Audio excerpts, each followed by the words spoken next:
샬롬 할렐루야. 사무엘상 24장 4절여 다윗의 사람들이 이르되 보소서 여호와께서 당신에게 이르시기를 내가 원수를 네 손에 넘기리니 네 생각에 좋은 대로 그에게 행하라 하시더니 이것이 그날이니이다 하니 다윗이 일어나서 사울의 거도 자락을 가만히 베니라.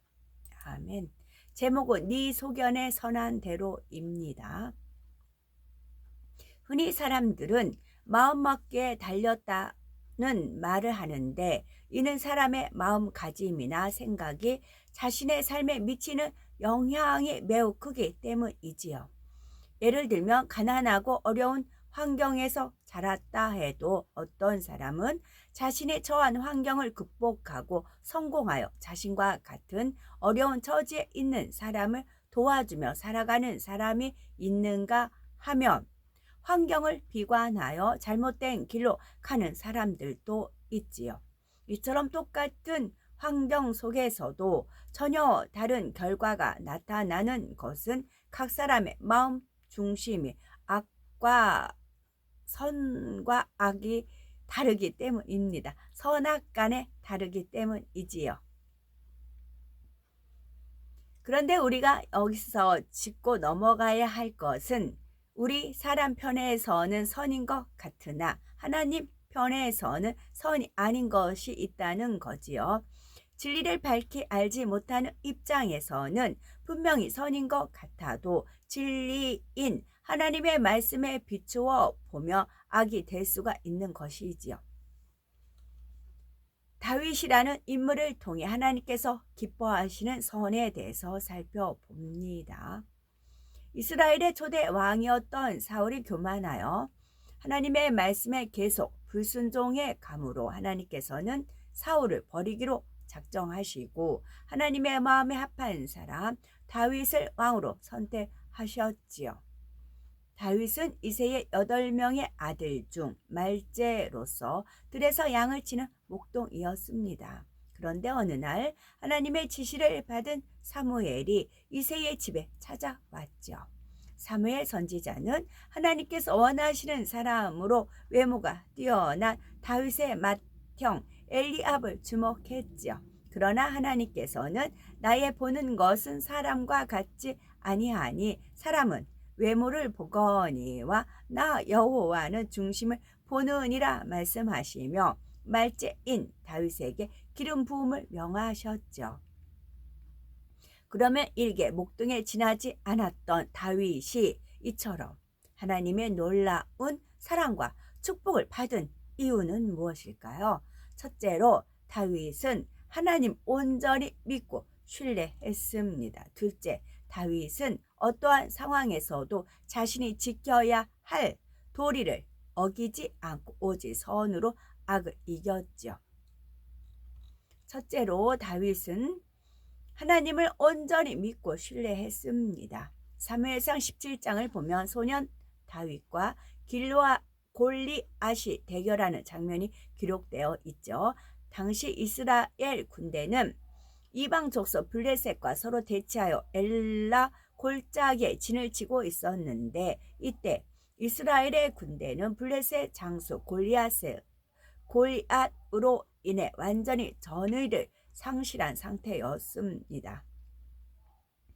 골리앗은 키가 3m에 가까운 거인으로 노투구와 갑옷과 노창으로 무장하고 있었고 이런 장수가 나와서 40일을 밤낮으로 이스라엘 군대를 모욕하며 큰 소리를 치는데도 왕과 이스라엘 군대는 그저 두려워 떨 뿐이었지요. 바로 이때 전쟁터에 오게 된 소년 다윗은 골리앗이 하나님의 이름을 모독하는 것을 듣고 분개하여 무장도 하지 않은 채 단지 물맷돌 5개만 들고 담대히 나아갑니다. 그리고 외치기를 너는 칼과 창과 단창으로 내게 오거니와 나는 만군의 여호와의 이름 곧 네가 모욕한 이스라엘 군대에 하나님의 이름으로 네게 가노라 하였죠. 이처럼 다윗은 중심에서 하나님을 믿고 신뢰했기에 모든 백성들과 용사들도 두려워 떠는 거인 골리앗 앞에서도 담대할 수가 있었던 것입니다. 다윗이 던진 물맷돌은 골리앗의 이마에 적중하여 골리앗은 칼 한 번도 제대로 휘두르지 못하고 쓰러졌지요. 비록 다윗은 어린 소년이었지만 하나님을 믿으니 이렇게 놀라운 승리를 거둘 수 있었던 것입니다.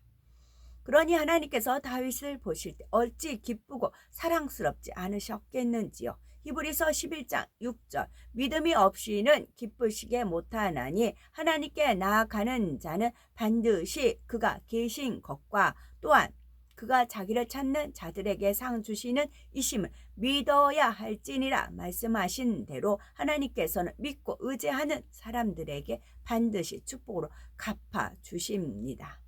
두 번째, 다윗은 어떠한 상황에서도 자신이 지켜야 할 도리를 어기지 않고 오직 선으로 악을 이겼습니다. 사울 왕은 위기에서 나라를 구한 다윗을 처음에는 매우 기뻐하며 군대의 장으로 삼았죠. 그런데 다윗과 사울 왕이 전쟁에서 승리하고 돌아왔을 때 환영하러 나온 여인들이 사울이 죽인 자는 천천히요 다윗은 만만이로다 하며 다윗에게 공을 더 크게 돌리자 이후로 사울은 다윗을 주목하게 되었죠. 이런 사울 왕의 시기심이 날이 갈수록 심해져 급기야는 여기서 여인들이죠. 그럼 여인들이 사울이 죽인 자의 천천히 이것을 누가 사주했을까요? 원수마귀 사단 루시퍼가 사주했죠. 여인들한테. 으싸 하라고 했죠. 거기에 여인들은 순종을 한 거고.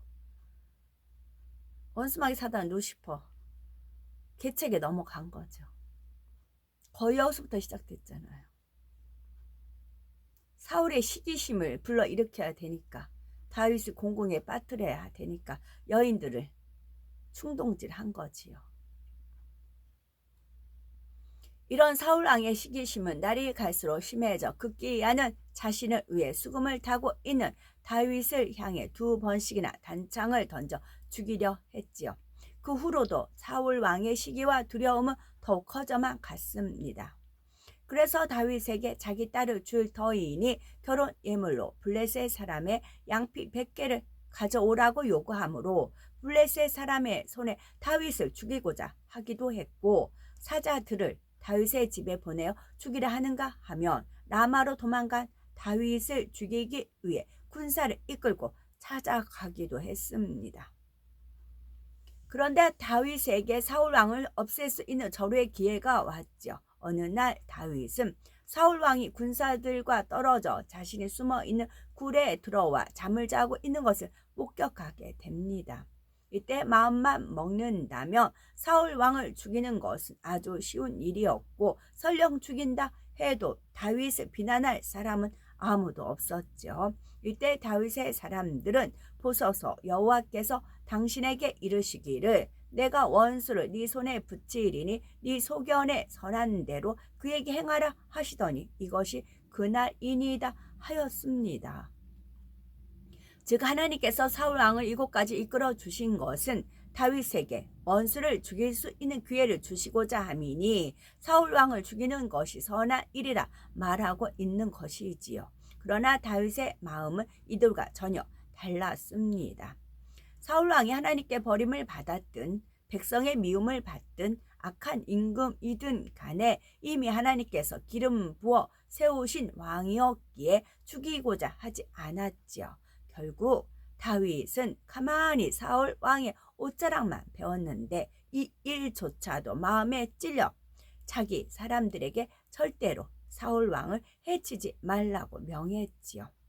사울 왕은 하나님의 기름 부음을 받은 사람이요 다윗 자신이 왕으로 섬긴 사람이기에 도리에 어긋난 행동을 할 수가 없었던 것입니다. 이처럼 다윗은 애매히 고난과 핍박을 받을지라도 자기 감정에 치우쳐 악을 행한 것이 아니라 하나님 앞에 어떤 것이 옳은 것인가를 분별하여 행했고 오직 하나님을 의뢰함으로 결코 인간적인 방법을 동원하지 않았습니다. 이러한 모든 것이 바로 다윗의 선입니다. 하나님께서 기뻐하시는 바가 되었던 것이지요. 더 나아가 다윗은 사울의 마음을 어떻게든 편안하게 해주려고 애쓴 모습을 볼 수 있죠. 그래서 사울이 잠이 깨어 갈 길을 갈 때 다윗이 멀리서 사울을 부르며 땅에 엎드려 절하고는 나의 아버지여 보소서, 내 손에 있는 왕의 옷자락을 보소서. 내가 왕을 죽이지 아니하고 겉 옷자락만 베었은즉 나의 손에 악이나 죄가가 없는 줄을 아실지니이다. 왕은 내 생명을 찾아 해하려 하시나 나는 왕에게 범죄한 일이 없나이다 라고 고합니다. 다윗은 사울 왕에게 죄 없이 쫓겨다니는 입장에서도 그를 아버지라고 여기며 끝까지 자기의 결백한 마음을 전할 정도로 선한 마음을 소유하였던 것입니다. 그러면 다윗과 대조적이었던 사울 왕은 어떠하였는지요? 사무엘상 24장 16절을 보면 사울 왕은 다윗이 자신을 죽일 수 있는 상황에서도 놓아주었다는 사실을 알고 마음의 감동을 받아 소리를 높여 울며 다윗에게 이르되 나는 너를 학대하되 너는 나를 선대하니 너는 나보다 의롭도다 하며 잘못을 뉘우치는 것을 볼 수 있지요. 그러나 감동도 잠시뿐 시간이 지나자 다시 다윗을 죽이기 위해 쫓아다닙니다. 감동은 받아요. 악한 자도 감동은 받아. 근데 그때뿐이라고요. 감정이라고요. 같이 예배를 드려도 감동을 받는 것 같아요. 근데 아니요. 마음에 할례하지 않으면 소용없어요. 그 감동이 그냥 감성적인 그런 걸로 감동이에요. 아니요. 마음 중심에서 마음에 할례해서 그 감동이 본인 것이 되어야 돼요. 이처럼 일시적으로 자신의 잘못을 뉘우치는 것 같아도 마음의 악을 온전히 빼내 못하지 못한 상태에서는 어느 순간 사단이 역사하면 또다시 악이 발동될 수가 있습니다. 일시적으로 자신의 잘못을 뉘우치는 것 같아도 눈물까지 흘려요. 그런데 마음의 악을 온전히 빼내버리지 못한 상태에서는 어느 순간 사단이 역사하면 또다시 악이 발동됩니다. 그래서 마음의 할례를 하셔야 돼요. 따라서 하나님께서 진정 원하시는 것은 마음 안에 악을 뽑아버린 선한 마음이지요. 여기서 우리가 과연 우리 안에는 사울과 같은 마음은 없는지 점검해 봐야 되는 것이고요.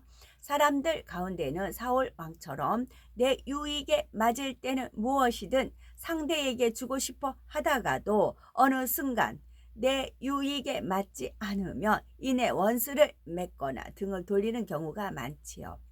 우리나라 과거 역사뿐만이 아니라 오늘날 정치, 경제, 사회 등 여러 분야에서 또 사람들의 삶 가운데서 이런 악한 모습들이 많이 발견할 수가 있지요. 이런 행함이 나올 수밖에 없는 악의 종류가 성경에 기록이 되어 있답니다. 로마서 1장 29절에서 보면 곧 모든 불의, 의가 아닌 건 불의죠. 추악, 탐욕, 악의가 가득한 자요, 시기, 살인, 분쟁, 사기, 악독이 가득한 자요, 수군수군하는 자요, 비방하는 자요, 하나님의 미워하시는 자요, 하나님의 미워하시는 자요, 하나님의 미워하시는 자요, 능욕하는 자요, 교만한 자요, 자랑하는 자요, 악을 도모하는 자요, 부모를 거역하는 자요, 우매한 자요, 배약하는 자요, 무정한 자요, 무자비한 자라 했지요. 그리고 이러한 악을 행하는 사람들은 하나님의 나라를 유업으로 받을 수 없다고 분명히 말씀하셨으니 하나님의 자녀들은 악에서 떠나야 합니다. 다윗은 선으로 악을 이기며 속옷을 달라고 하는 사람에게 겉옷까지도 내어줄 수 있는 마음이 되었기 때문에 이후로도 거듭 자신을 죽이려 한 사울 왕을 용서하고 또 용서할 수 있었던 것입니다. 그러던 중 다윗은 사울 왕이 블레셋과의 전투에서 패한 후 사살했다는 소식을 듣고 슬피 울며 금식하였고 사울 왕의 시체를 장사 지내준 길앗 사람들에게는 감사를 표하며 그들을 진심으로 축복해 주었지요. 다윗은 이런 선한 마음을 지녔기에 하나님께서 이스라엘의 왕으로 세우시고 내가 이새의 아들 다윗을 만나니 내 마음에 합한 사람이라 내 뜻을 다 이루게 하리라 말씀하셨던 것입니다. 우리는 말씀을 통해 범사에 자기 소견에 선한 대로 행하는 것이 아니라 다윗이 행했던 것처럼 오직 하나님께서 원하시는 선을 쫓아 행함으로 하나님께서 예비하신 축복과 응답을 온전히 소유하는 우리가 되어야 되겠습니다. 아멘.